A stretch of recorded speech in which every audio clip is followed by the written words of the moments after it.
Hi, Dr. Lisa Thompson of drlisamthompson.com, and I'm coming to you from my home office outside of Eden Prairie, Minnesota. Let me ask you a question. Are you still struggling with getting exposure, leads, and sales for your social media marketing efforts? Do you feel like you're spinning your wheels and getting nowhere fast? Well, pay close attention, because on this episode The Doctor Is In, we're going to learn an important lesson from Napoleon Hill that will help give you the breakthrough that you need in your social media marketing business. So stay tuned.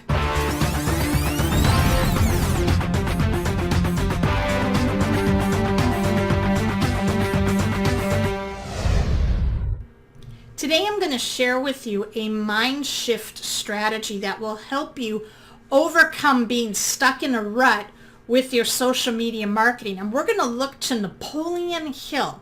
If you don't know who Napoleon Hill is, go Google him. He is the godfather of personal development and the author of Think and Grow Rich. If you haven't read that book yet, read it. It is absolutely phenomenal. If you've read that book, go to the chapter where it talks about singleness of purpose. All successful people, according to Napoleon Hill, they focused on one skill set and mastered that skill set only, because then they became someone of value where people would pay to have them perform that service. Now, what does this mean for you on social media marketing? You see, in this age, over the last 10 years, when social media burst on the scene, we have more and more networks coming about, and people wind up, and I fell into this trap too, where you have to build a buyer's audience on every single social media network at once. That is an incredibly daunting task. But when we look at Napoleon Hill's Singleness of Purpose, pick one social media network and immerse yourself in it for 90 days. Learn all the nuances involved in communicating and growing an audience with that social media network. Become such an expert that people will come to you for advice, because that's what the leaders do in this digital age. They have become successful by focusing on one network and one network only. And how do you know which network to go to?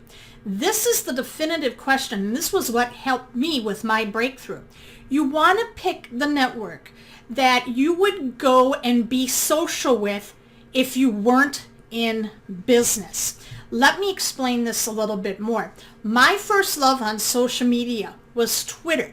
In fact, I was more involved on Twitter than I ever was on Facebook. I just put my Facebook account up back in 2008 because my family wanted to keep tabs on things. So I never really looked at it from a marketing perspective.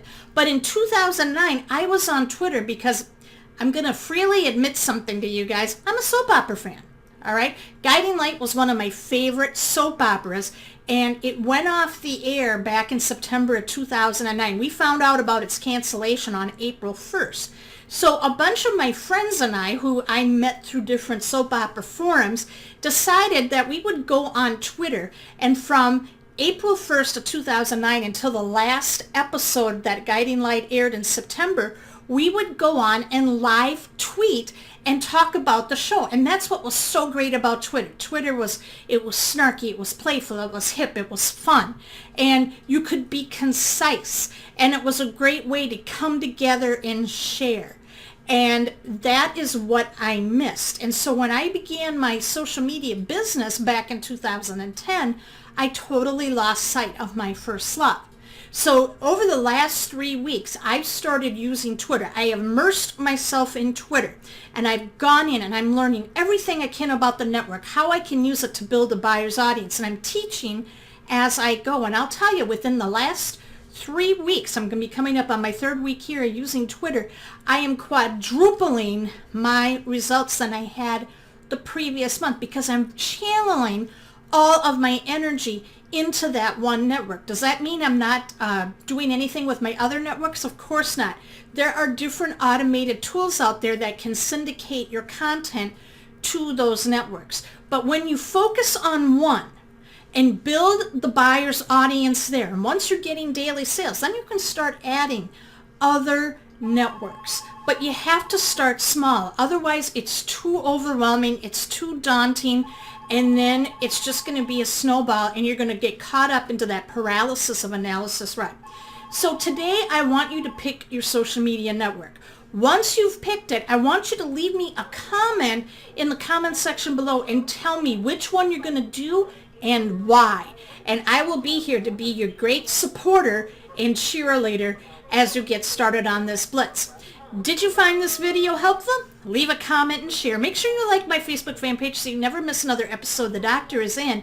And I have a great newsletter where I'll teach you additional tools, tips, and mindset to help you build a buyer's audience no matter what social media platform you are on. To get on my newsletter, go to workwithdrlisathompson.com, fill in the best information you see on your screen, and I'll start sending those updates to your email box right away. Thank you so much for watching today's episode of The Doctor Is In, and I'll talk to you tomorrow.